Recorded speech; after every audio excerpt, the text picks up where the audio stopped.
disparando a transmissão pelo Zoom. Então, muito boa tarde. Estamos aqui hoje, né, dia 4 de novembro, reunidos para mais uma reunião, mais uma live, como esse contexto de pandemia, né, nos ensinou a nomear esse esforço que nós estamos fazendo para manter o nosso contato. Meu nome é Marcos Manarino. Eu agradeço muito a presença de todos hoje. E a gente então está dando continuidade a essa ação que chama O Rio que Corre para Amar, que é uma ação institucional da Sanga Urbana. Sanga Urbana é uma marca carioca muito nova, apoiada na operação de um hostel, um estúdio de yoga e uma sala de meditação no coração do centro do Rio, na Praça Mauá. As operações estão suspensas desde meados de março, por conta da pandemia. E enquanto a gente não retoma as operações, a gente está empreendendo esse esforço alinhado com o propósito da marca, né, que é promover e oferecer qualidade de vida e bem-estar.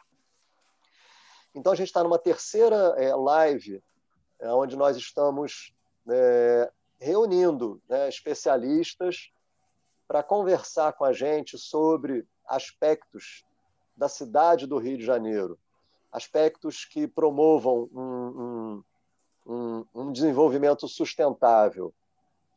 E justamente assim, quando a gente fala de qualidade de vida e bem-estar, né, que é o propósito da Sanga Urbana, ficou muito claro para mim, né, uma relação com a possibilidade da gente materializar essa proposta nesse esforço dessa promoção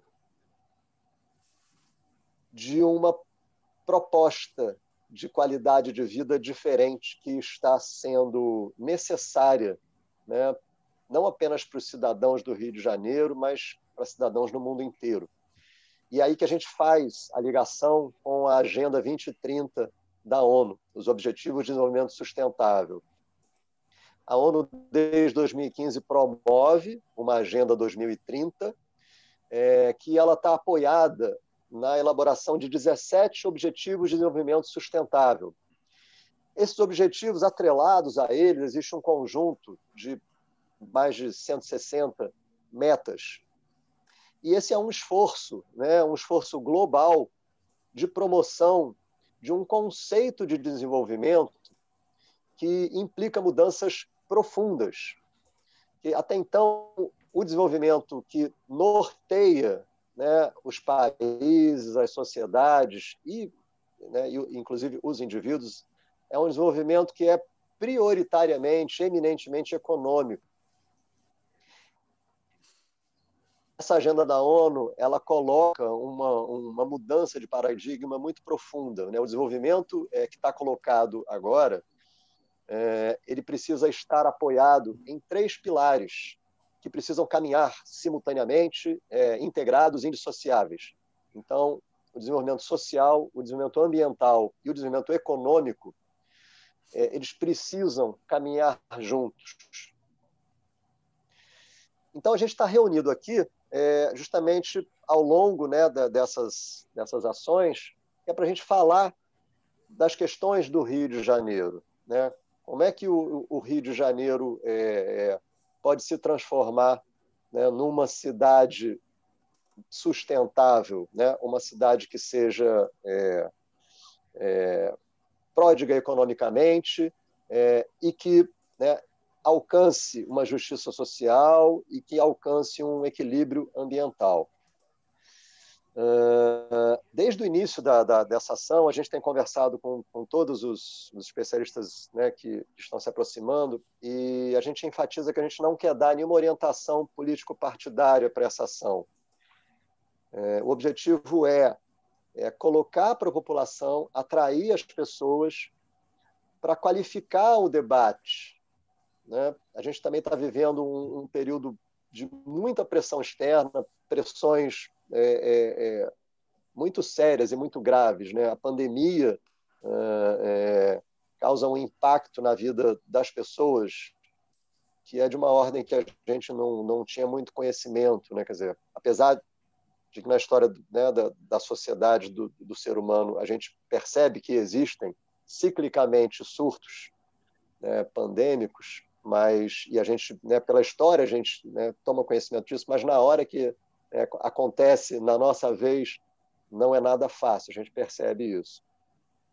E além desse ambiente de pandemia, né, a gente percebe também um ambiente social de muita exacerbação, de muita polarização. E isso tem dificultado muito, né, o diálogo, a conversa, né, uma interação construtiva, uma interação positiva. Então, é importante a gente enfatizar aqui que a proposta dessa ação é fugir dos extremismos e, muito pelo contrário, né, a gente trazer informações, né, qualificar para as pessoas que estão nos assistindo, né, as questões que estão colocadas na cidade, né, as questões que são urgentes, que são prioritárias, e como é que a gente pode, então, olhar, por exemplo, para propostas de candidatos, como é que a gente pode avaliar as propostas, posteriormente, como é que a gente pode acompanhar a execução dos projetos, dos planos de governo, de maneira mais, de forma que a gente possa se apropriar da nossa condição de cidadão. Então, a primeira live a gente falou de uma forma geral dessa Agenda 2030 e, a partir de então, vem sobre aspectos um pouco mais pontuais. É importante lembrar e enfatizar que existe um dilema muito grande nessa proposta, porque esse desenvolvimento sustentável, o conceito dele, né, que está expresso num conjunto de objetivos, é intrínseco, né, a avaliação desse conceito é intrínseco uma visão integrada dos objetivos, de suas metas. Né? É impossível, né, você tentar buscar o alcance, né, um bom desempenho de desenvolvimento sustentável se você fosse se ater a algum dos aspectos. Agora, por outro lado, ficaria impossível a gente fazer uma ação para tratar de maneira sistêmica desse conjunto de informações. Então, a gente faz essa ressalva porque as lives elas estão programadas para olhar em detalhe, né, algum objetivo e alguma meta de um objetivo.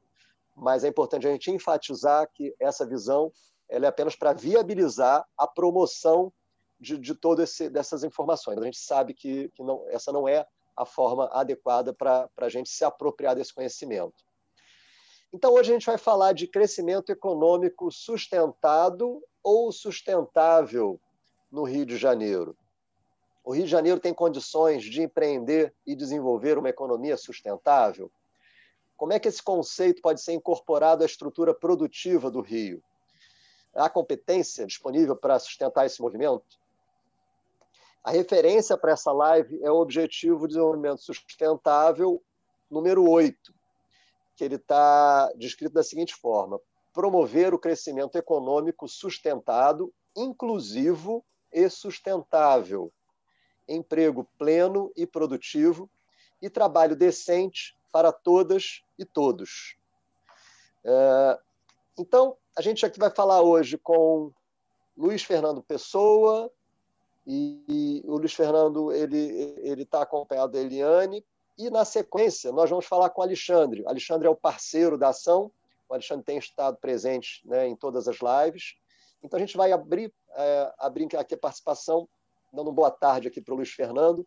Luiz Fernando ele é administrador, com 30 anos de mercado financeiro em importantes instituições globais.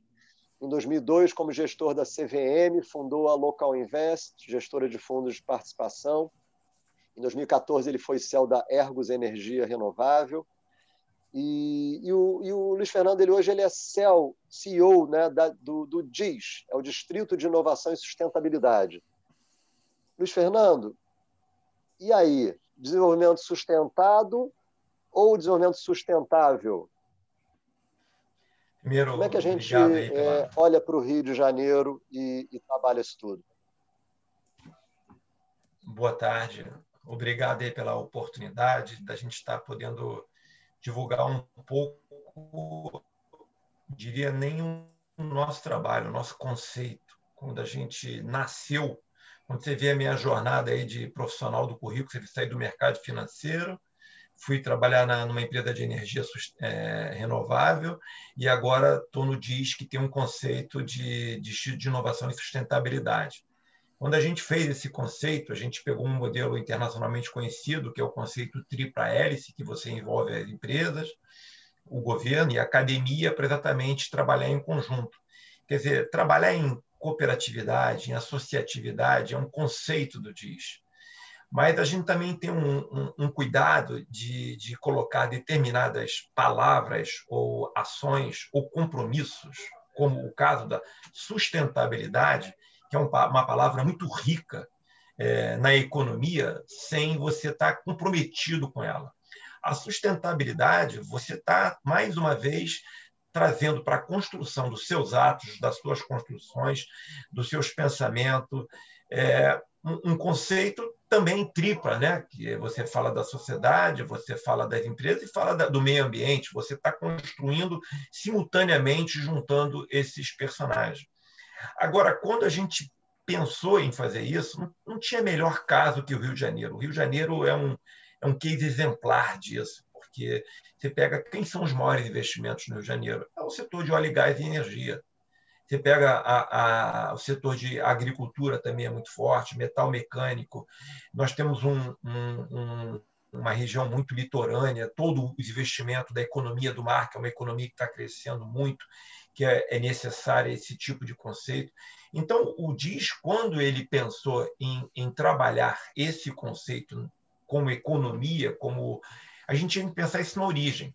Então, a primeira coisa que a gente fez foi equipar as empresas, a empresa, o DIS, como negócio, nós somos um hub de inovação, então, quer dizer, a gente constrói coisas novas, a inovação ela é a construção de um novo negócio desde que ele vai ao mercado, já com esse conceito na origem. Então, a gente começou também a selecionar os profissionais que estavam com a gente.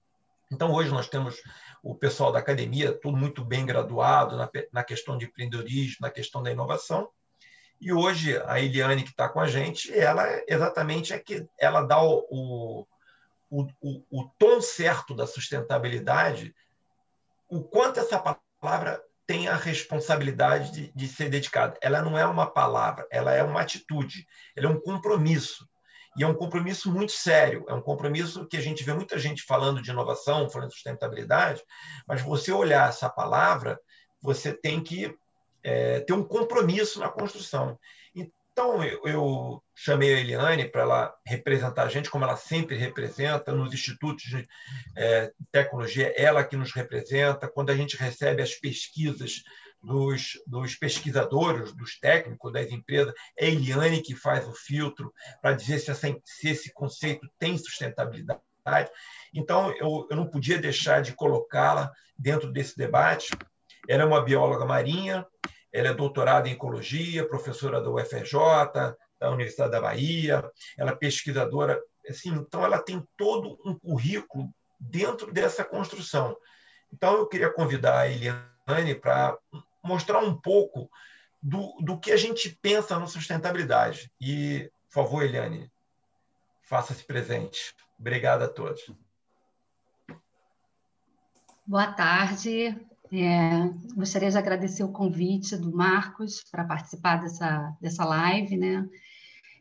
O assunto ele é muito estimulante, a gente fica até ansioso para falar, né? Porque são tantos debates hoje em dia, tantas discussões, né? Que estão em um momento muito único, né? Que a gente está vivendo com a pandemia. A sustentabilidade ela não é um assunto recente, né? Ela vem de muitos anos, né? E o Rio de Janeiro foi palco de movimentos, né?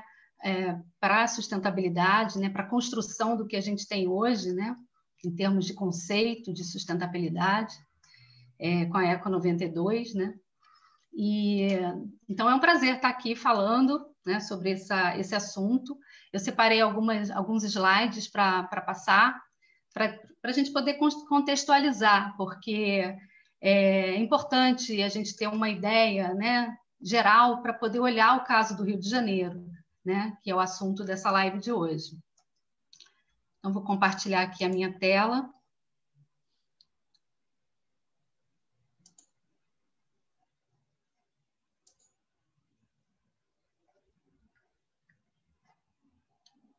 Tem alguém pedindo para entrar, Isabela Rocha. Posso admitir? Já admiti ele. Ah, tá.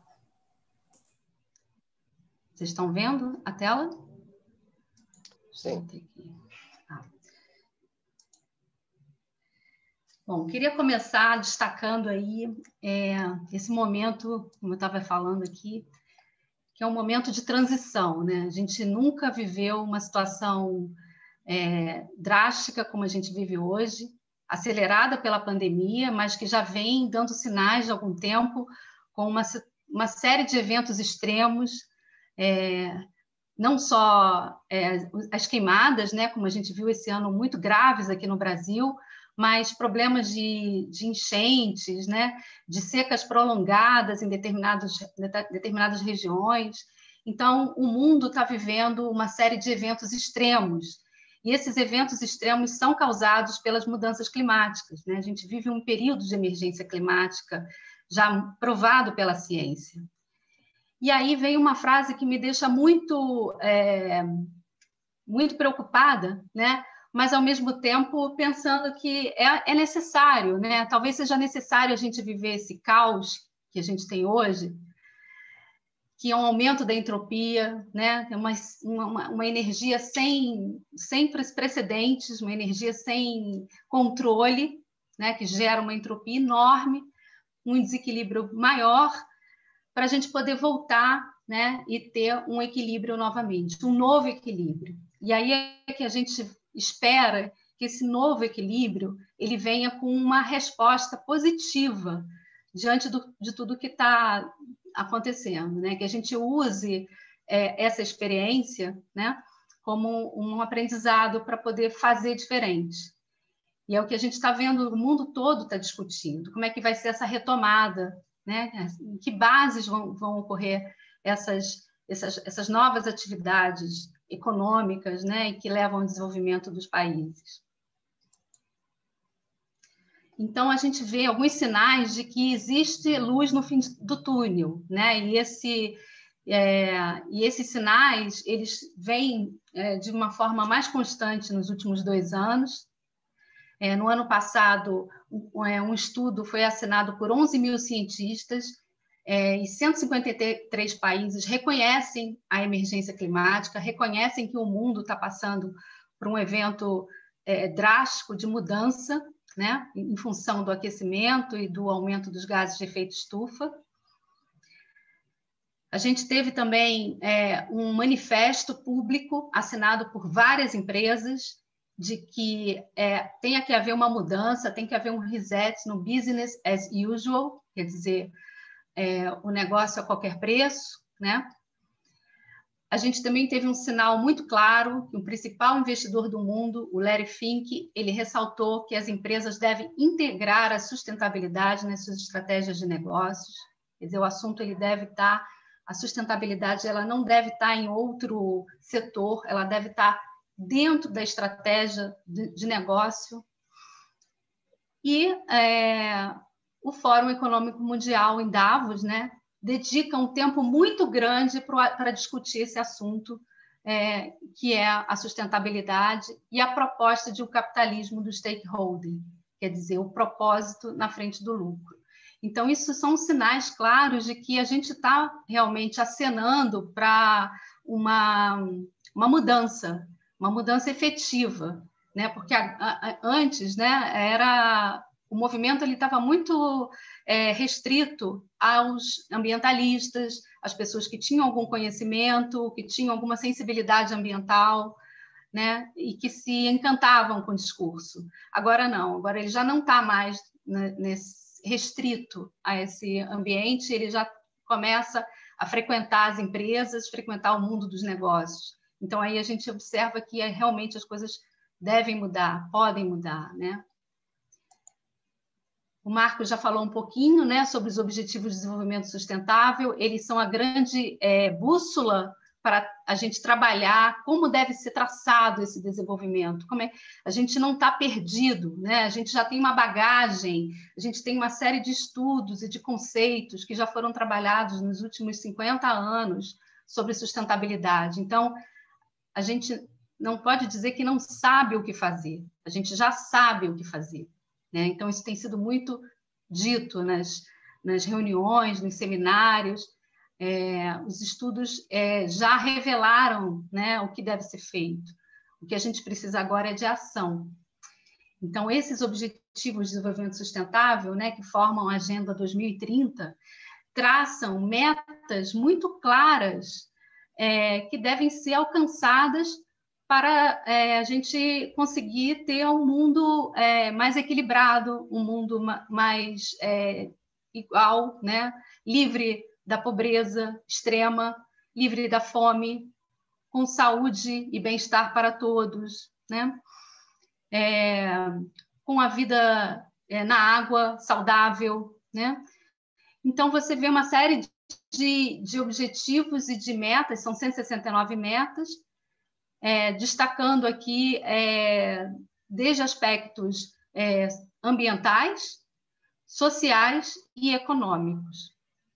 Então, os objetivos eles têm praticamente essas três esferas, né? As esferas do ambiente propriamente dito, da conservação, da preservação ambiental, do social, né? As questões humanas, de igualdade de gênero, de educação, de saúde, e econômicos. E são 193 países signatários dos ODS. Agora, por que esses ODS são tão importantes, né? Em primeiro lugar, porque eles definem muito bem quais são as prioridades e as aspirações para o alcance do desenvolvimento sustentável. Quer dizer, eles estabelecem um plano de ação. E outro aspecto importante é que eles mobilizam esforços globais ao redor de objetivos comuns, né? Então, eles unem sociedade, governos, empresas para alcance de metas comuns. Isso ajuda muito, porque você pode trabalhar de forma colaborativa, né? Outra vantagem que os ODS eles apresentam oportunidades para que as empresas possam desenvolver suas soluções e tecnologias, né, para alcance desse desenvolvimento sustentável. E também,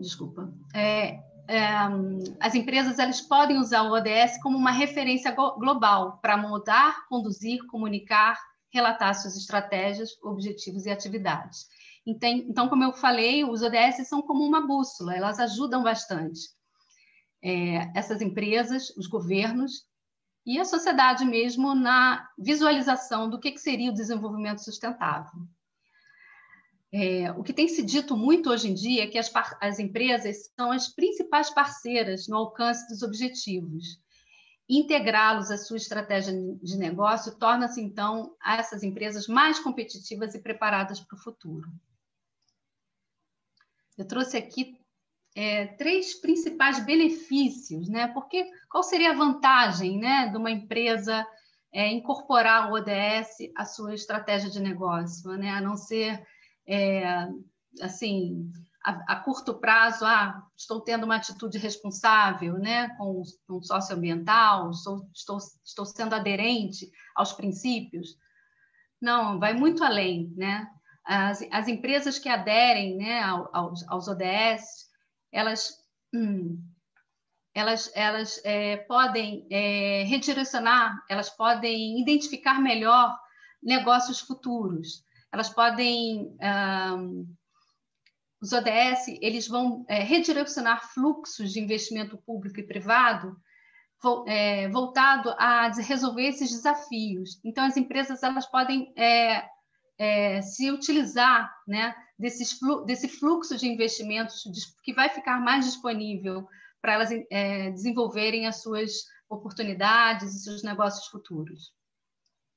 Um outro aspecto importante é a valorização da sustentabilidade corporativa, quer dizer, o fortalecimento de incentivos econômicos para que as empresas utilizem os recursos de forma mais eficiente ou mudem para as alternativas mais sustentáveis. Então, desenvolver essa sustentabilidade dentro da empresa fortalece melhor a sua competitividade, né? E um outro aspecto seria as relações com os stakeholders, né?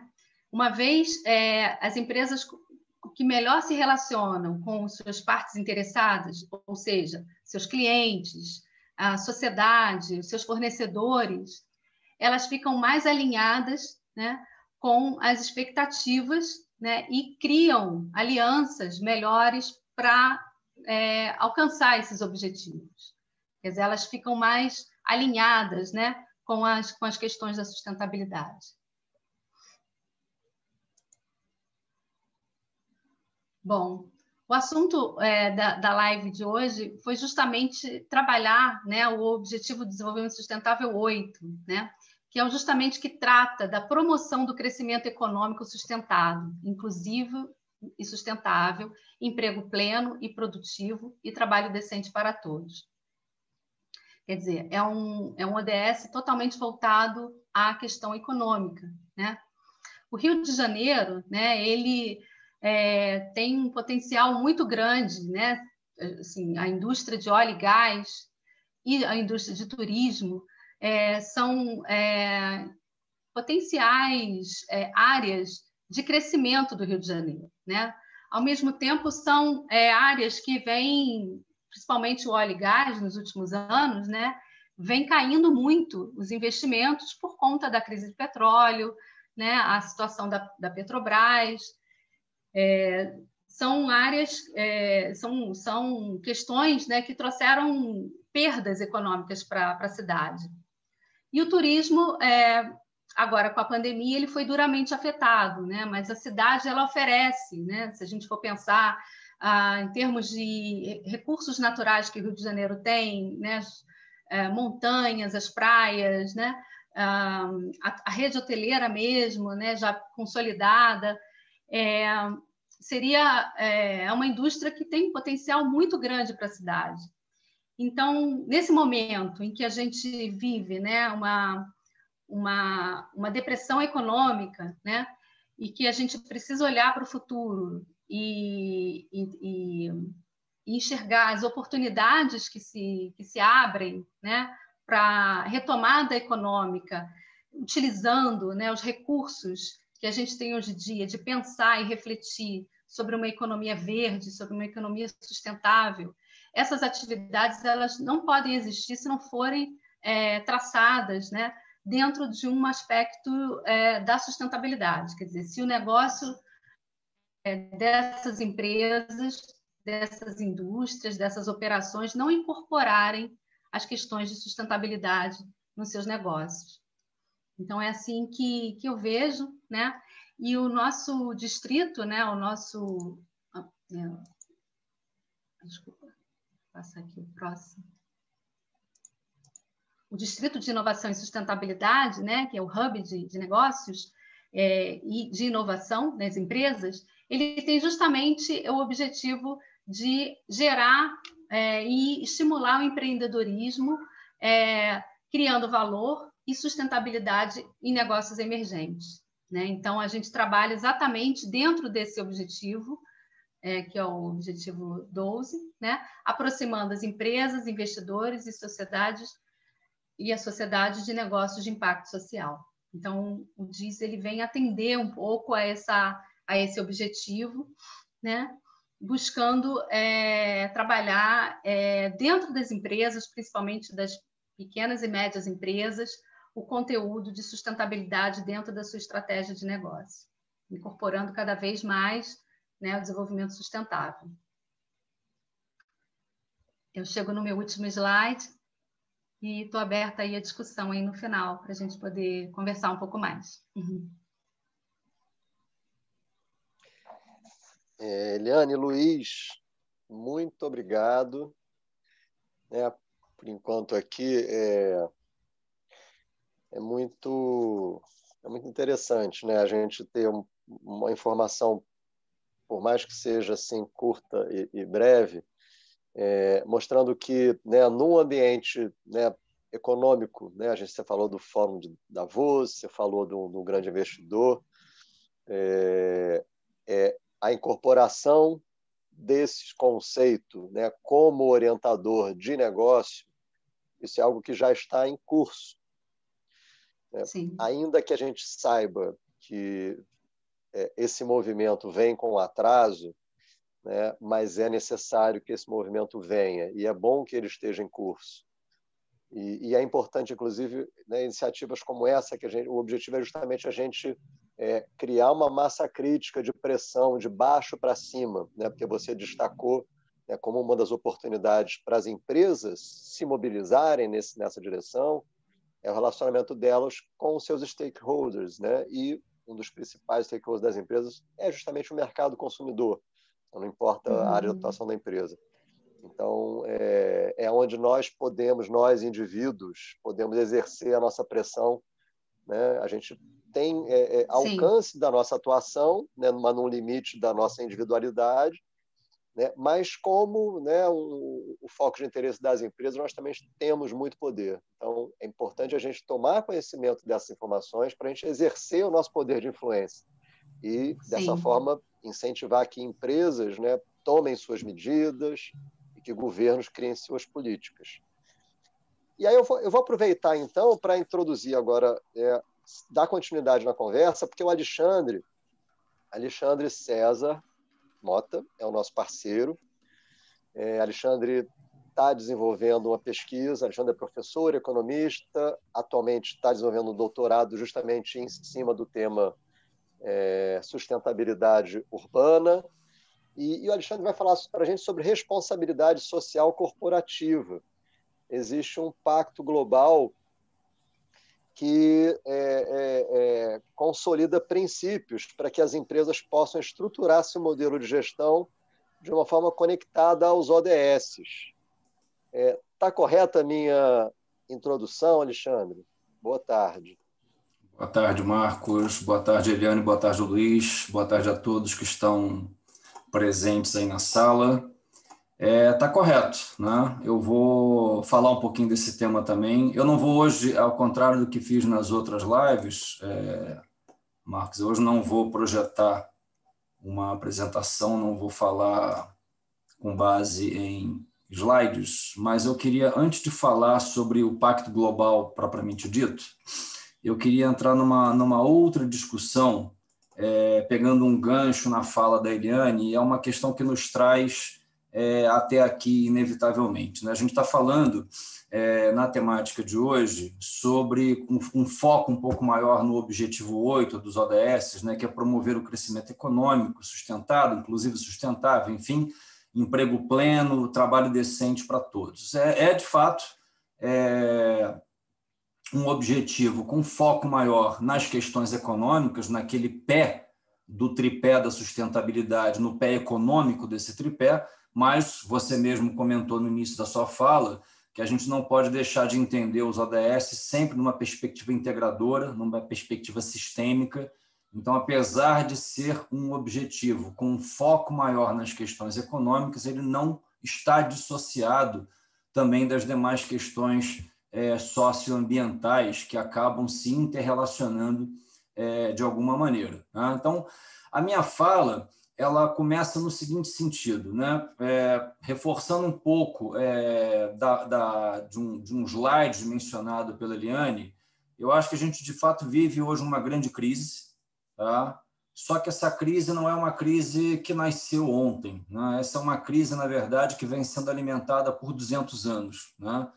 Ela é uma crise que ela nasce fundamentalmente com um modelo de produção e consumo que se originou desde a Revolução Industrial, né, e que veio se intensificando, se aperfeiçoando ao longo dos últimos 2 séculos, né, e notadamente no século passado isso se acelera profundamente, e esse modelo de desenvolvimento em que o crescimento econômico é colocado acima das demais dimensões que deveriam ser levadas em conta, ele provocou, obviamente, uma série de ganhos para a sociedade.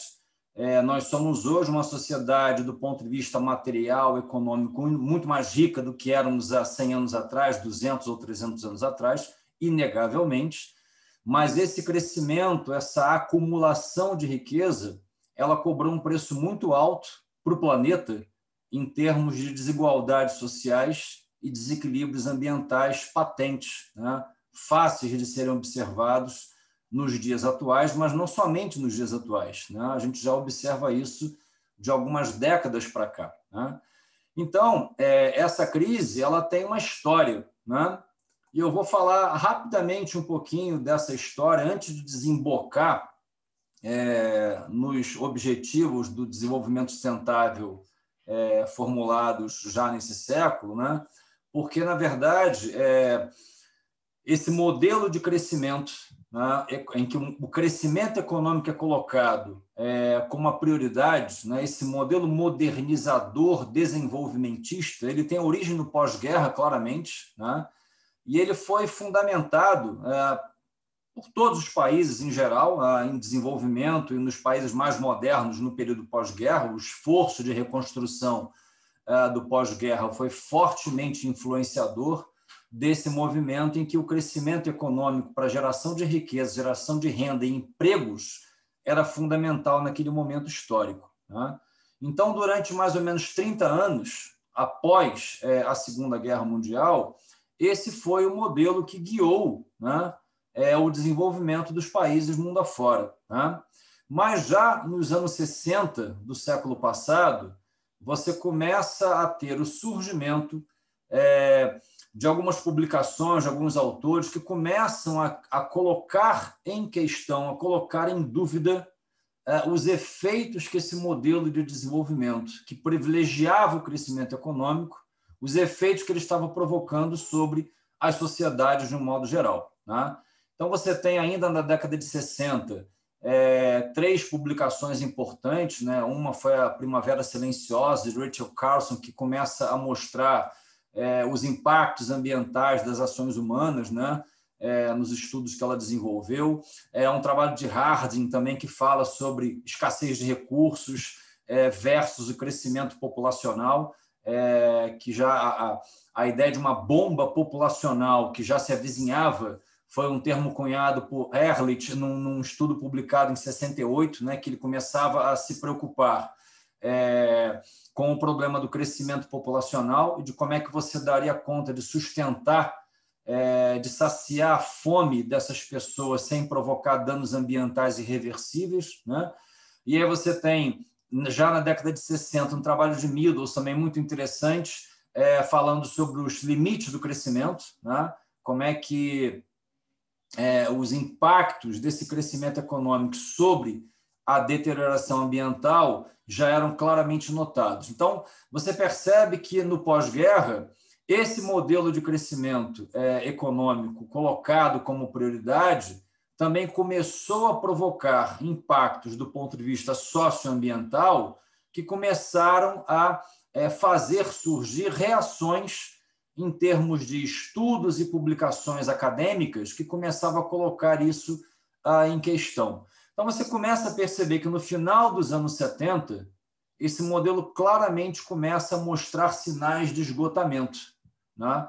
Então, aquela ideia de que o Produto Interno Bruto, né, o PIB, como medida da geração de riqueza, ele era um indicador suficiente para você medir a qualidade de vida da população. Isso é um conceito que começa a ser colocado em xeque e você começa a gestar, ele começa a ter o início do esforço de desenvolvimento de uma nova visão sobre indicadores que deveriam ser utilizados para você avaliar o quanto uma determinada sociedade experimentava uma situação de bem-estar.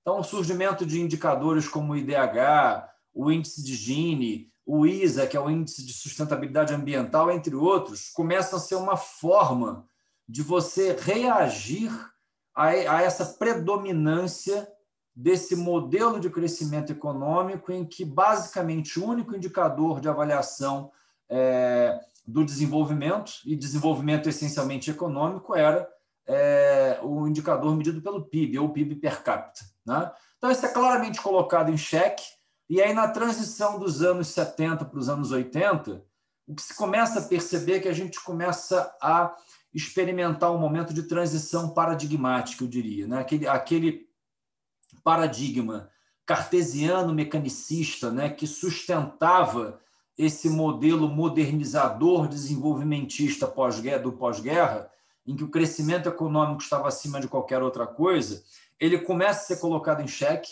né, pelo surgimento de um outro modo de pensar, um paradigma que a gente pode chamar de paradigma ecológico ou holístico, baseado num outro conjunto de valores, né, em valores individuais diferentes, uma nova percepção que as pessoas começaram a desenvolver acerca da vida em comunidade, da vida em sociedade, em que aquela cultura materialista de consumo começa a ser contraposta por uma cultura da sustentabilidade.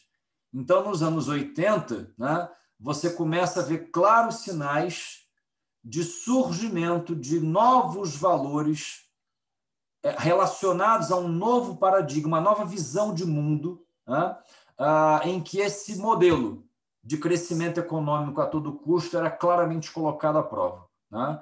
Então, você vai ter nos anos 80 a consolidação do conceito, né, de tripé da sustentabilidade, né? Então, há uma publicação da ONU em 1980 ainda, né, do World Conservation Strategy, né, que você consolida o conceito de tripé da sustentabilidade, em que economia, sociedade e meio ambiente, esses três elementos precisam ser tratados de uma forma integrada, de uma forma sistêmica.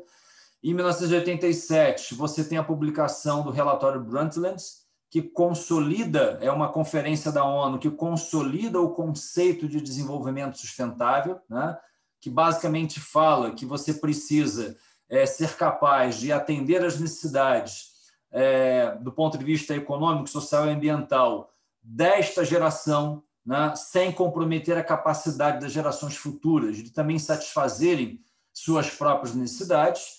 No início dos anos 90, você tem a Eco 92, né? Então você tem o lançamento ali da Agenda 21.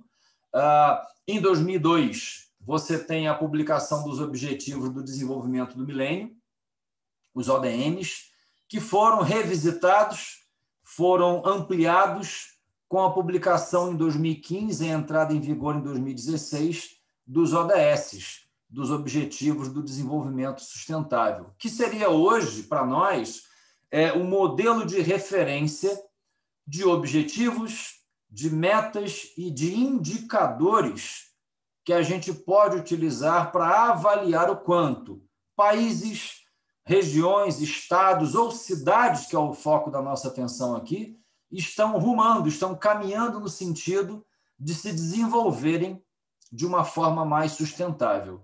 Então, os ODS hoje são a referência para você pensar, por exemplo, no desenvolvimento de indicadores de sustentabilidade urbana, né, que tem sido o foco da pesquisa acadêmica de muita gente, de muitas universidades mundo afora, e é o objeto, por exemplo, da minha pesquisa de doutoramento que eu tenho realizado lá em Portugal, né?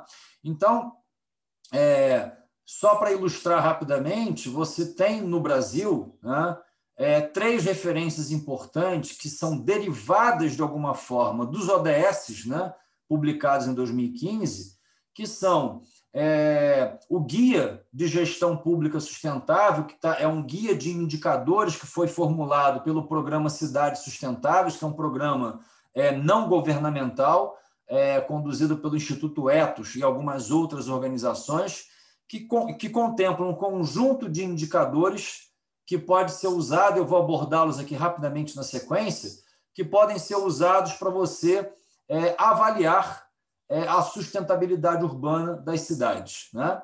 Você tem um trabalho atualizado em 2018, realizado pelo IPEA, o Instituto de Pesquisa Econômica Aplicada, vinculado ao Governo Federal do Brasil, que faz uma adaptação dos ODS para metas nacionais, é uma tradução dos ODS da Agenda 2030 da ONU para metas nacionais associadas à realidade brasileira.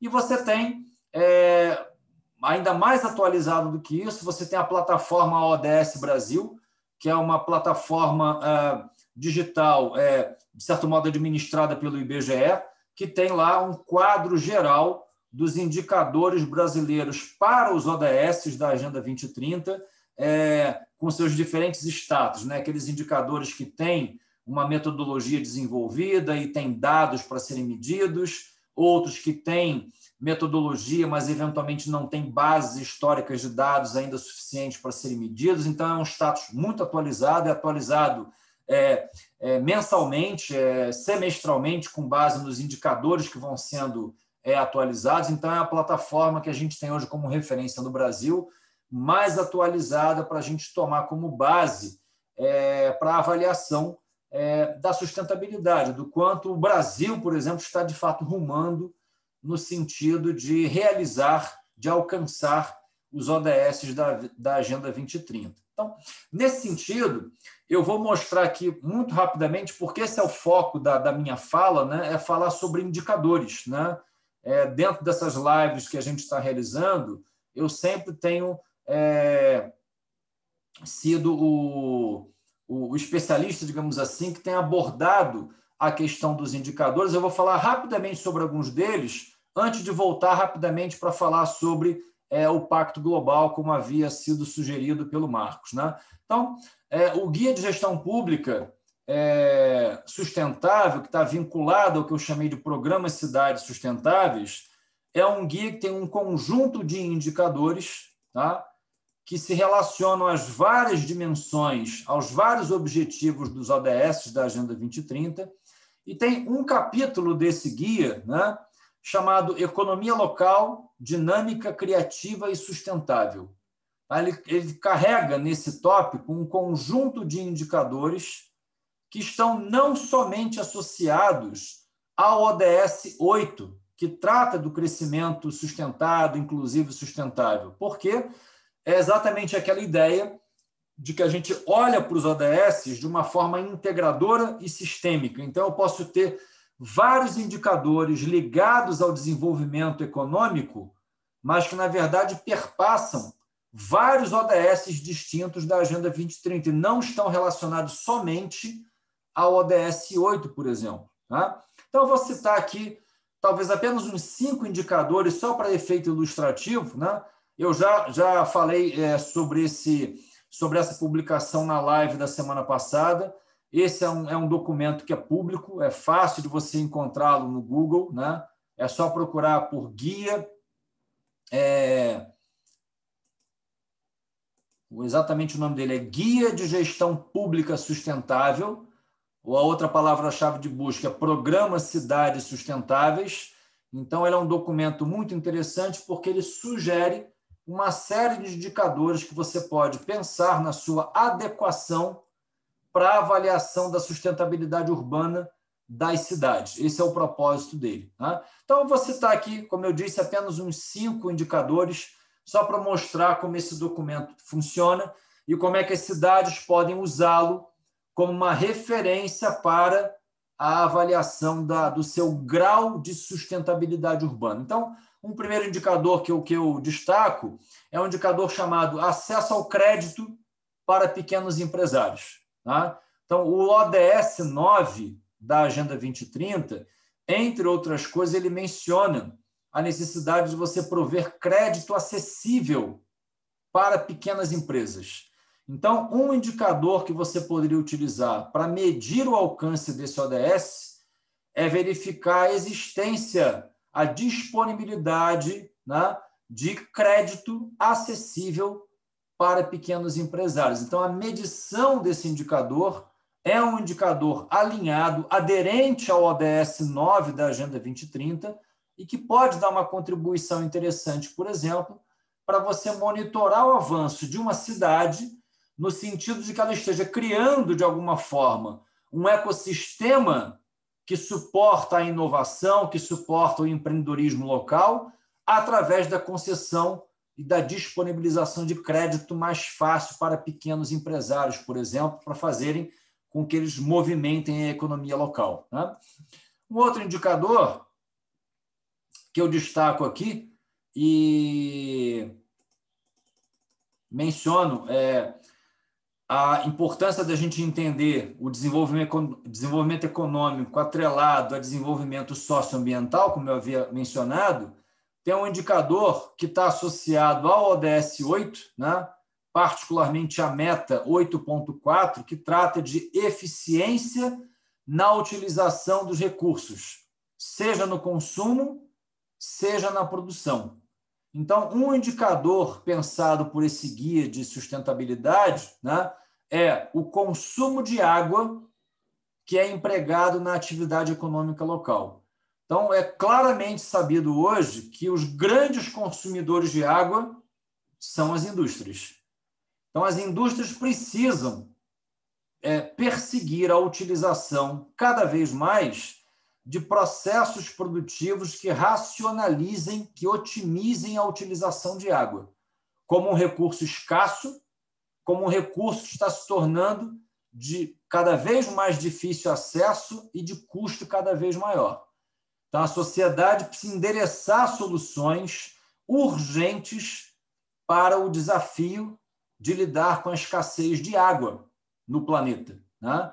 Por mais que a gente tenha água abundante em fontes naturais, nós estamos deteriorando a qualidade dessa água e estamos tornando mais difícil, por exemplo, tratar essa água para consumo humano, né?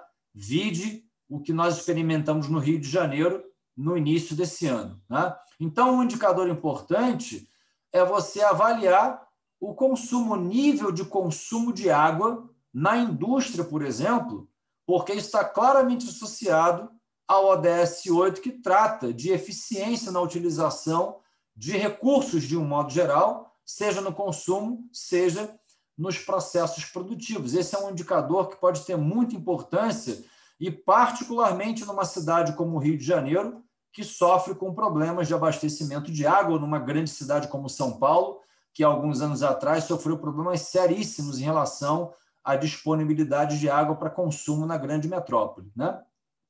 Um outro indicador mais evidente, né, é desemprego, né? Ele também está atrelado ao ODS 8, tá? Especificamente a meta 8.3, que fala, entre outras coisas, sobre geração de emprego decente, sobre estímulo ao empreendedorismo e à inovação. Então, um indicador muito simples que a gente precisa também monitorar é o nível de desemprego que a gente experimenta nas cidades, né? O Rio de Janeiro hoje é uma cidade que está sofrendo com níveis de desemprego muito elevados, até mais altos do que em outras cidades, em outras regiões metropolitanas do Brasil, porque a gente está com uma economia em frangalhos. O Estado e o município tiveram algumas cadeias produtivas importantes, desarticuladas nos últimos anos em função de crises conjunturais e estruturais pelas quais o Estado vem passando, e a gente precisa pensar em como é que a gente vai lidar com o estímulo a um novo ciclo de crescimento e desenvolvimento econômico sustentado e sustentável para o Estado e para a cidade do Rio de Janeiro. Então, medir os níveis de desemprego na cidade é um indicador óbvio, né, e um indicador dos mais importantes, porque a gente vai precisar pensar no estímulo. A Eliane mencionou isso quando fala de estimular a indústria do turismo. Ela é claramente uma indústria que precisa ser estimulada, porque ela não só é uma vocação natural da cidade, do Estado, mas ela é um setor da atividade econômica intensivo em emprego e mão de obra, tá? Então, a gente tem que pensar também que a gente tem que desenvolver setores que não sejam somente setores associados a uma economia verde, a uma economia mais limpa, a uma economia mais inovadora do ponto de vista tecnológico, mas também aquelas indústrias, aqueles setores que também sejam intensivos na geração de emprego, porque esse é um componente fundamental para a gente avaliar a sustentabilidade de uma cidade. Geração de empregos de qualidade, empregos decentes e também, obviamente, o estímulo a todo o ecossistema de inovação e fomento ao empreendedorismo dentro da cidade do Rio de Janeiro. Tá? Vou mencionar só mais um para poder avançar para outra temática que o Marcos havia sugerido, que é um outro indicador também bastante óbvio e que também mostra a importância de conectarmos o desenvolvimento econômico da cidade com a questão da sustentabilidade ambiental. Temos que nos preocupar, obviamente, né, com a medição das emissões de gases de efeito estufa. Então, a gente não pode...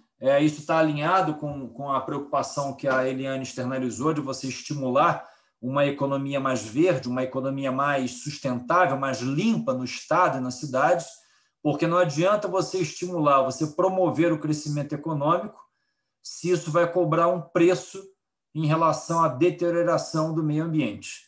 Então, a gente também tem que ter uma preocupação em equilibrar essas dimensões, porque isso está na essência de um novo modelo de desenvolvimento sustentável. Então, medir as emissões de gases de efeito estufa é um indicador bastante óbvio, do qual a gente não pode escapar nesse sentido.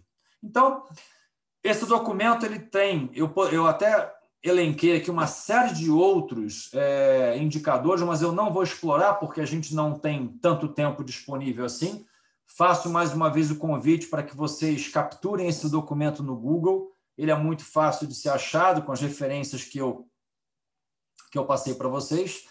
E eu repito, ele é um documento que eu reputo assim como um dos documentos mais interessantes que a gente tem publicados, e é uma publicação desenvolvida no Brasil, né, para pensar num conjunto amplo de indicadores que possam ser usados para você avaliar a sustentabilidade urbana das cidades.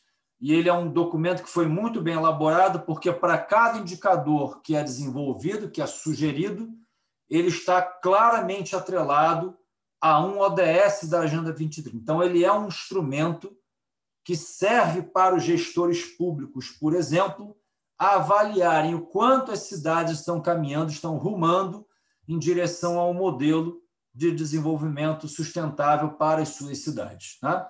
E aí, virando um pouco a página... Alexandre. Oi, diga. Alexandre, só um minuto. A Isabela pediu para você repetir a referência do documento.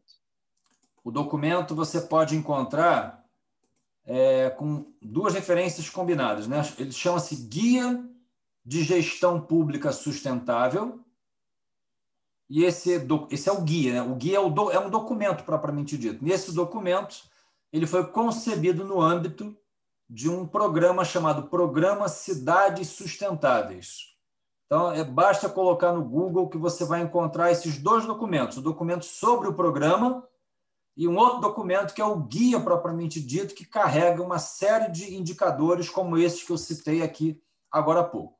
É bem fácil encontrar lá no Google. Ok? E aí, passando rapidamente, virando a página aqui para falar rapidamente sobre o Pacto Global, né? Porque o Pacto Global é um componente importante para a gente pensar nesse conceito de uma nova responsabilidade social corporativa que as empresas precisam assumir. Né? Então, claramente, as empresas são um dos principais atores sociais participantes, né, desse macroambiente no qual todos nós estamos inseridos, e a atuação das empresas tem um impacto fundamental sobre várias dimensões do que a gente chama de desenvolvimento sustentável. Obviamente que as empresas são um ator fundamental para a promoção do crescimento econômico, e esse crescimento econômico tem que ser pautado por essa ideia de um crescimento sustentável, inclusivo e sustentado, né? Mas isso não pode ser feito cobrando-se um preço alto, como a gente vem observando nos últimos 200 anos, como eu mencionei no início da minha fala, à custa da deterioração das condições ambientais e também do crescimento das desigualdades sociais. Então, esse é o quadro que a gente vem observando nas últimas décadas, que se acentuou profundamente. Isso é muito marcante, porque hoje você observa que, mesmo em países mais desenvolvidos, as estatísticas nacionais mostram que tem se experimentado um crescimento da desigualdade social. Então, você mesmo em países como os Estados Unidos, né, que é a referência do sistema capitalista vencedor, né, você tem um quadro de crescimento da pobreza preocupante, né? Então, não só da pobreza, como da distância entre ricos e pobres. Então, a pobreza cresce nos Estados Unidos, da mesma forma que a desigualdade social também cresce.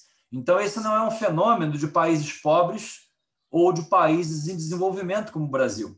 Esse também é um fenômeno que hoje você claramente observa em economias desenvolvidas, como os Estados Unidos, e em alguns países europeus também. Então, essa é uma temática que tem que ser endereçada, né? E um ator social fundamental para endereçar soluções para esses desafios do crescimento econômico equilibrado com sustentabilidade ambiental e social são as empresas, né? Então, algumas empresas elas se tornaram, né? Hoje você tem o Brasil como um exemplo muito interessante, de um conjunto amplo de empresas que se tornaram signatárias do chamado Pacto Global. O Pacto Global é um compromisso, digamos assim, firmado pelas empresas com os objetivos do desenvolvimento sustentável, né?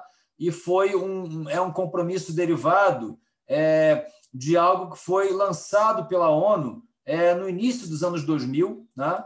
Para representar, na verdade, uma chamada para que as empresas assumissem o seu papel, assumissem a sua responsabilidade, né, de guiar, de orientar as suas estratégias de negócio com base em alguns princípios que pudessem, de alguma forma, estar alinhados, por exemplo, aos objetivos do desenvolvimento sustentável e que dessem uma contribuição fundamental para endereçar alguns dos grandes desafios que a humanidade, de certo modo, experimenta. Então, questões ligadas aos direitos humanos, aos direitos do trabalho, às preocupações com o meio ambiente e, por exemplo, com práticas anticorrupção, né? Então, é um conjunto de 10 grandes princípios, tá, que orientam o chamado Pacto Global, e as empresas elas são signatárias voluntariamente. Isso não é um pacto compulsório, né? As empresas elas se voluntariam a fazer parte dessa rede de empresas associadas ao Pacto Global e elas, na verdade, se comprometem com o quê? Com a adoção de boas práticas, de práticas que sejam sustentáveis do ponto de vista econômico, social e ambiental, para que elas demonstrem o seu compromisso com um novo modelo de desenvolvimento, o que a gente chama de modelo de desenvolvimento sustentável, né? Então, o Pacto Global nada mais é isso, nada mais é do que isso, né? Uma tentativa de você fazer com que as empresas, de uma forma voluntária, elas possam assumir um compromisso com determinados princípios que estão atrelados a essas 4 grandes áreas temáticas: direitos humanos, direito do trabalho, meio ambiente, práticas anticorrupção, para que elas possam dar a sua contribuição para o desenvolvimento de uma nova lógica, de um novo modelo de desenvolvimento mais sustentável para os países de um modo geral, tá? Então, esse é o Pacto Global. Aquelas pessoas que tiverem interesse em se aprofundar no tema, também é facilmente encontrado o próprio site da Rede Brasil, associado ao Pacto Global.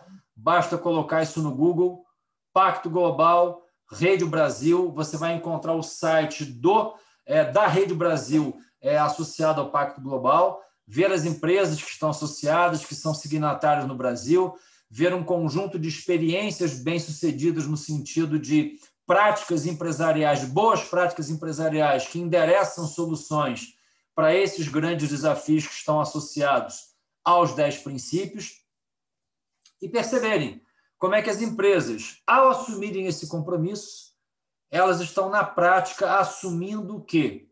Que cabe a elas a adotar uma nova lógica de responsabilidade social corporativa, né?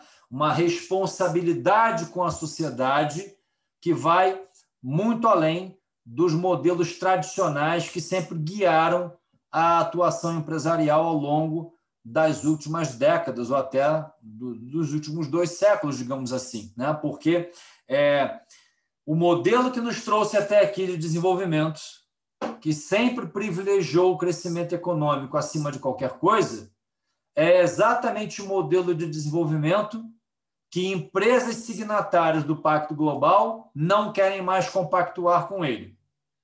São empresas que, ao se voluntariarem a se tornarem signatárias desse pacto, elas assumem que esse modelo de desenvolvimento econômico que produziu os resultados que a gente experimenta hoje, em termos de desigualdades sociais, crescimento da pobreza e danos ambientais, às vezes irreversíveis, essas empresas reconhecem que esse não é mais um modelo sustentável e um modelo aceitável.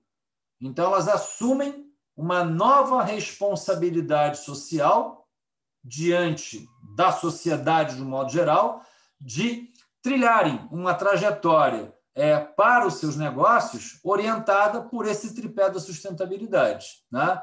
É preciso crescer economicamente, sim, porque é preciso gerar renda, é preciso gerar empregos, é preciso ter operações empresariais lucrativas, mas isso é preciso estar perfeitamente combinado com sustentabilidade ambiental e redução das desigualdades sociais. Então, esse é um grande desafio que se coloca para as empresas nos tempos atuais e eu diria que é o grande desafio que se coloca para a sociedade de um modo geral. Todos nós precisamos assumir esse novo conjunto de valores para guiar as nossas ações cotidianas, porque só essa transformação universal, digamos assim, dos nossos valores individuais, em que a gente passe a considerar outras coisas mais importantes, por exemplo, do que uma lógica de consumo e acumulação materialista, tá? Se nós não mudarmos esse conjunto de valores, aquilo que a gente considera prioritário nas nossas vidas, nós, individualmente, não estaremos dando uma contribuição efetiva para a consolidação desse novo modelo de desenvolvimento sustentável para as nossas cidades, para os nossos países, para o planeta de um modo geral. É isso, Marcos, que eu queria abordar hoje. Fico aí à disposição para qualquer pergunta que as pessoas queiram fazer. Obrigado pela atenção. Obrigado, Alexandre. Obrigado, Eliane. A gente tem a transmissão ao vivo no Facebook. Aqui conosco na sala, a gente tem a companhia da Isabela. Isabela, tem alguma questão? Quer aproveitar, fazer alguma pergunta? A referência do documento você conseguiu, né? Consegui. Obrigada. Foi uma boa referência para a gestão pública, né? Porque eu tenho uma experiência nessa questão de sustentabilidade dentro de empresa, né? Então, como o Alexandre estava falando aí, os indicadores existentes, os reportes das empresas, né? Os relatórios que tragam cada vez mais esses indicadores. Eu ainda acho, né, pela experiência que eu tive, que o aspecto ambiental e social ainda está muito afastado do econômico, né? A organização das empresas, em geral, separa esses papéis. O aspecto econômico está muito tratado dentro da área financeira das empresas e existe uma outra área de responsabilidade social, outra área ambiental, que são distantes. Eu acho que a tendência é que isso cada vez mais se una, né, para formar o tripé realmente.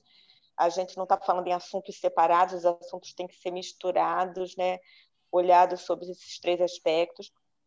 E estou começando a estudar essa questão das cidades, né? Planejamento urbano, cidade, então é uma boa referência também a busca de indicadores aí mais voltados à cidade. Eu queria perguntar para o Alexandre Peliani se já que a gente estava falando sobre indicadores, que indicadores eu tenho dificuldade, tenho procurado, mas tenho dificuldade de achar indicadores que possam englobar todos esses aspectos dentro de uma empresa, né?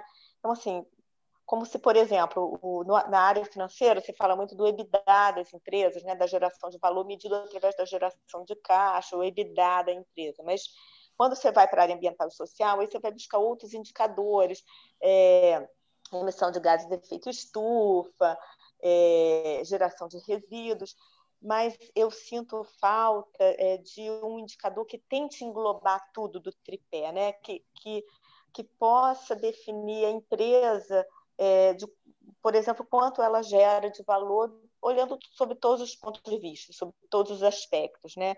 Isso eu tenho pesquisado, mas leio que tem algumas iniciativas da SASB, que é o Sustainability Accounting Board, né? Buscando indicadores, mas eu desconheço o indicador. A gente tem muitos indicadores financeiros, né, econômicos, e indicadores de sustentabilidade, mas um indicador que possa englobar tudo isso e possa ser comparável, né? Que você, por exemplo, fosse no mercado, na bolsa, e comparasse todas as empresas por um único indicador, isso eu não conheço. Queria ouvi-los, né? Quer falar, Eliane? Primeiro, posso falar? Eu posso começar? Claro. Não, tudo faz. Vai lá. Então, vou começar. Não, realmente, Isabela, sua pergunta foi ótima. Eu acho que existe realmente essa questão dos relatórios, dos reportes, serem ainda separados, né? Recentemente, uma das empresas aí que eu verifiquei que está muito positiva, porque tinha colocado, seguir esse negócio de para fazer um só, né? Um relatório financeiro e de sustentabilidade num único documento. Isso foi um ganho, né? Já foi um ganho para a empresa. Eu vejo assim, eu entendo o seu desejo de querer um indicador que possa representar o socioambiental para poder colocar dentro de uma escala de valor, né? Entendo isso como um instrumento de gestão importante. Mas, ao mesmo tempo, quando você agrega, né, coisas tão diferentes, porque o ambiente, né, dentro do ambiente você tem diversos indicadores, e dentro do social também. Então, quando você agrega, são coisas tão diferentes, você está falando de coisas tão diferentes, às vezes está falando de biodiversidade, de gases, efeitos estufas, de resíduo, de eficiência energética, não, já sairia do ambiental, mas está falando de coisas tão distantes, que você juntar isso numa coisa só, eu acho que compromete muito o valor, né? O que eu tenho visto é as empresas adotarem os indicadores, né? Principalmente trabalhar com as prioridades, o que seria prioritário, né? Identificando quais seriam seus impactos negativos e positivos e fazendo essa avaliação desses indicadores, dos impactos, né? Reportando isso e estabelecendo as metas, né? E depois, né, em função do seu reporte ou da sua performance dentro da sustentabilidade, essa empresa é colocada dentro de uma escala, né, do quanto ela... E aí você tem outros, vamos dizer assim, elementos para classificar essa empresa, né, dentro dos ESGs, por exemplo, que já existem algumas escalas que classificam como é que está sendo a performance dessa empresa em termos de ESG, né, de Environmental, Social and Governance. Isso já pensando na questão dos investidores. Eu ainda não poderia ainda dizer exatamente que escala é essa, mas eu já li algumas coisas a respeito. das escalas de performance das empresas em função do seu reporte, né? De como elas estão reportando a sua sustentabilidade. Eu vou complementar a resposta da Eliane, Isabela, muito na linha do que ela falou, né? A área empresarial sobre indicadores de sustentabilidade não tem sido muito a minha área de trabalho. A minha pesquisa está muito concentrada hoje em indicadores de sustentabilidade urbana. Mas tem um aspecto que foi mencionado pela Eliane que é comum, né? Há pesquisas na área de indicadores de sustentabilidade urbana focados no desenvolvimento de índices. Índices agregam diferentes indicadores, né? Algumas abordagens vão nessa linha, mas essa não é uma abordagem distante de polêmicas e contradições, porque também, como a Eliane colocou, muito se valoriza em outras pesquisas acadêmicas a desagregação do índice. Então, como são indicadores de sustentabilidade nessas três dimensões do tripé, na verdade é mais do que um tripé, né? Porque você também incorpora o componente institucional quando fala de sustentabilidade urbana, por exemplo. Então, tem mais um elemento. Então, como são elementos muito, apesar de serem pensados de forma integradora e sistêmica, como eles abordam inúmeros aspectos distintos da dinâmica de uma cidade, por exemplo, quando você trata disso num índice agregado, você corre o risco de perder a riqueza e o entendimento das sutilezas e de problemáticas específicas da cidade. Então, veja, é uma questão que na pesquisa sobre indicadores e índices que está colocada, digamos, em aberto. Tem gente que defende e trabalha com a formulação de índices, né? E tem gente, como é a minha pesquisa, por exemplo. A minha pesquisa claramente está seguindo o caminho de desenvolver um sistema de indicadores, mas que não deve levar, a princípio, com a construção de um índice agregado. A princípio, não é esse o propósito da minha pesquisa. Pode ser até que isso venha a ser um desdobramento posterior, mas não é o objetivo do meu estudo.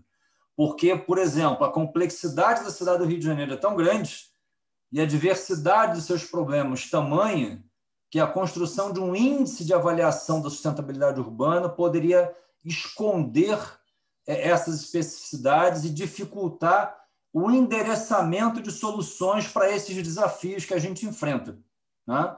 Então, veja, Isabela, é uma questão para sua reflexão, tá? Não é a minha área, a minha expertise, não é trabalhar com índices de sustentabilidade para organizações empresariais, é algo que passa um pouco ao lado do que eu estou desenvolvendo, mas pensando em cidades, pensando em organizações empresariais, enfim, a gente tem que tomar cuidado exatamente com essa abordagem que a Eliane colocou, né? A gente talvez não deva descartar a possibilidade de desenvolvimento de alguns índices agregados, ok, mas isso não deve ser a única abordagem que a gente deve utilizar, porque isso faz você correr o risco de perder a riqueza da análise que os indicadores desagregados trazem para você. Ok? Tá, obrigada. Eu acho que para cidades realmente ficaria bastante complicado. Para empresas, como no fundo a decisão acaba sendo muito só em cima do financeiro, né? Porque apesar de existir nesses índices, você até comentou o índice de sustentabilidade empresarial, acho que foi a Eliane, não lembro, mas assim, as empresas compõem ou não aquele índice. Não é um índice que possa dizer assim, quem tem alto, quem tem elevado valor aqui tem mais valor, né, do que o outro. Então, eu tenho a percepção que para as empresas seria bastante interessante, que nem se fala valor da empresa sobre EBITDA, você deveria ter valor da empresa sobre um indicador que levasse em conta o tripé financeiro, o econômico, social e ambiental, e não só o econômico. Mas para a cidade eu concordo, acho que a gente olha também cidades inteligentes, aí está muito ligada à informação, mas também tem transporte, né, mobilidade, desemprego, são tantas questões, energia, que realmente fica complicado desenvolver um índice só para tudo isso. Mas obrigada aí pela posição de vocês.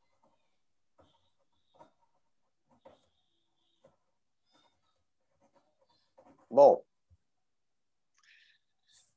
então eu acho que, pelo adiantado da hora, nós vamos então encerrando hoje a nossa live, certo? E eu acho que já são 5 para as 6. Eu acho que a gente vai vamos abortar a sessão de meditação hoje. Já está um pouco tarde. Tá ok? Mas foi ótimo porque, né, a gente teve a oportunidade aqui de ouvir as apresentações da Eliane e do Alexandre, e isso reforça a cada reunião dessas, né, que a gente está conseguindo promover. Isso me dá aí uma confiança no reforço da ação da Sangha Urbana, porque nós estamos diante da necessidade de mudanças profundas, mudanças de paradigma. E a conversa aqui tem sido sempre, né, num nível mais social, né? Hoje a gente, né, por conta do tema que foi escolhido, a gente entrou um pouco mais profundamente no nível econômico, que né, é justamente aí o calcanhar do Aquiles que a nossa sociedade desenvolveu, né? Quer dizer, a nossa maior força tem sido a nossa maior fonte de problemas. E agora essas mudanças elas precisam estar apoiadas no indivíduo, né? Nesse indivíduo que hoje está se formando, nesse indivíduo que hoje vai para a sociedade e ele olha à sua volta e ele tenta identificar quais os valores da sociedade em que ele vai se inserir, né? A criança, o jovem, né? Quer dizer, nós dentro de casa, as crianças que nós educamos, né? Quais valores nós estamos transmitindo para essas crianças, para que elas possam ir para o mundo, se realizar individualmente e desempenhar um papel no mundo que seja, né, de contribuição. E justamente são valores que estão em xeque, né? Esses valores que sustentaram o desenvolvimento econômico nos últimos 200 anos são valores que precisam ser revistos, né? Nossa visão de realização, nossa visão de qualidade de vida, nossa visão de bem-estar. E eu fico muito feliz da gente poder estar contribuindo para essa reflexão. E nós temos uma visão a respeito, né, dessa reflexão toda, né, yoga e meditação e tudo que está envolvido nos apresenta uma oportunidade de reflexão, né, a respeito do que nós fazemos aqui, né, da gente encontrar valor onde realmente existe valor. E o resto faz parte da vida, né? Não que seja não que não seja importante, né? A vida material é de extrema importância. Eu falei isso numa outra live, né? A ideia de uma orientação talvez mais espiritual, né? Não é que as pessoas vão buscar a solução da vida na montanha, vão se isolar da vida social. Não, a ideia é encontrar um equilíbrio, né, no centro da cidade, seja onde você estiver, e não ter que esperar algum momento ou esperar alguma condição para a sua realização pessoal. Na medida que a gente encontra essa realização pessoal, né, a gente lida melhor com as limitações materiais, deixa de ser, né, deixa de ser uma prioridade, né? Ela passa a ser mais um elemento da vida.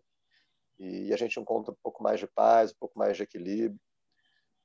Então, vou agradecer muito aqui a colaboração da Eliane, que foi convidada aqui um pouco de última hora, por conta de um imprevisto aí na agenda do Luiz. O Luiz esteve com a gente no início, mas infelizmente ele não pôde atender aqui ao compromisso até o final. Então, Eliane, muito satisfatoriamente aqui, ela, né, conseguiu contribuir aqui com a nossa proposta. Alexandre, que é o parceiro da ação. Então, a gente vai encerrando. Desejar aí um excelente fim de tarde, início de noite para todo mundo. E nós temos a próxima live que está confirmada, é na quarta-feira que vem. A gente vai falar sobre preservação das florestas no Rio de Janeiro. É um tema de particular interesse, porque raríssimas cidades no mundo têm esse problema, e nós temos esse problema e precisamos, né, atentar para essa responsabilidade que nós temos com o patrimônio da cidade. Então, semana que vem a gente volta com as sessões e nós estamos trabalhando para dar continuidade para essa ação, para conseguir novos temas e a gente continuar aí nesse exercício de conhecer um pouquinho mais as necessidades da cidade, se informar melhor, dessa forma a gente ter mais condição de conversar no ambiente de trabalho, conversar no círculo familiar, conversar com os amigos, porque é muito importante que nós tenhamos uma participação ativa social, que a gente possa acompanhar o trabalho dos agentes públicos, que a gente possa encontrar no nosso limite de atuação iniciativas, que a gente possa construir uma realidade melhor para a cidade onde a gente vive. E lembrando que as ações locais têm impacto global. A gente está na década da ação e a ação é com cada um. Não dá para esperar que alguém faça. É a gente que tem que fazer. Então, obrigado pela participação de vocês. Posso fazer uma pergunta? Essas lives ficam gravadas? Elas estão gravadas. No site da Sanga Urbana tem uma página de eventos. Nessa página de eventos, cada live tem uma página específica. E lá você encontra os links. Outra forma é você procurar o canal da Sanga Urbana no YouTube. As lives elas estão gravadas e disponíveis no YouTube. Então, se você quiser, eu posso até te mandar o endereço, mas não é difícil. Se você procurar no YouTube Sanga Urbana, você acha. Ou no site da Sanga Urbana, página de eventos, cada live tem uma página e lá você também encontra. Tá, ótimo, porque olha, as apresentações têm sido ótimas, eu tenho visto, né? E eu conheço uma galera, assim, que seria super interessante ouvir. Então, acho que o alcance, né, tem que alcançar mais pessoas. Vou divulgar. Então, legal saber que elas ficam gravadas. Obrigada. Fantástico, Isabela, te agradeço. E obrigada aí a todos. Mais uma vez obrigado, conosco, Isabela. Obrigado, Marcos. Obrigada, gente. Eliane, prazer. Prazer também abraço para mim. a todos. Muito obrigada. Tchau. Boa tarde. Tchau. Tchau. Um abraço. Valeu.